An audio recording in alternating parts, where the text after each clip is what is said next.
இது வரைக்கும் 2 மாநாடு, ஒரு போராட்டம், ஒரு தேர்தல் பிரச்சார பயணம் தமிழக வெற்றி கழகத்திலிருந்து பண்ணியிருக்கிறது இது மட்டும்தான். ஸோ இதிலிருந்து ஒரு சில விஷயம் வந்து நம்ம ஈஸியாக அனலைஸ் பண்ணிக்கலாம். இன்கேஸ் இவங்க ஆட்சிக்கு வரப்போகிறது கிடையாது.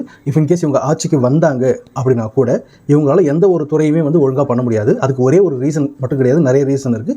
ஒரு ரீசன் வந்து பார்த்திங்க அப்படின்னா, இவங்க கட்சியை நம்பி வந்த தொண்டர்கள் ப்ளஸ் பொதுமக்களுக்கு இவங்களால தண்ணி கூட கொடுக்க முடியல. இது ஒரே ஒரு இன்சிடென்ட் அப்படின்னா பரவாயில்ல, பிரச்சனை கிடையாது. பட் ஃபஸ்ட்டு வீசாலையில் ஆரம்பித்தது, அங்கேயும் அதே பிரச்சனை.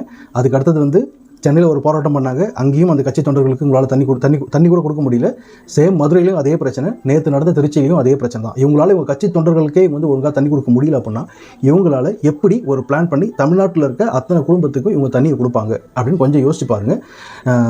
ஆஃப்டர் ஆல் மிஞ்சி போனால் என்ன, மாநாட்டில் ஒரு 1.5 லட்சம் பேர் வந்திருப்பாங்க, அங்கே போராட்டத்துக்கு ஒரு 2000 பேர் வந்திருப்பாங்க, நேற்று ஒரு 10,000 பேர் வந்திருப்பாங்க. சேம் தான் மதுரையில் வந்து பார்த்திங்கன்னா ஒரு 1.5 லட்சம் பேர் வந்திருப்பாங்க. ஸோ இவங்களுக்கே ஒரு மேனேஜ் பண்ணி ஒரு பிளான் பண்ணி இவங்களுக்கு தண்ணி கொடுக்க தெரியல அப்படின்னா இவங்க எங்கேருந்து தமிழ்நாட்டை நிர்வகிக்க போகிறாங்க அப்படின்றத மட்டும் மக்கள் எல்லாமே சிந்திச்சு வாக்களிங்க.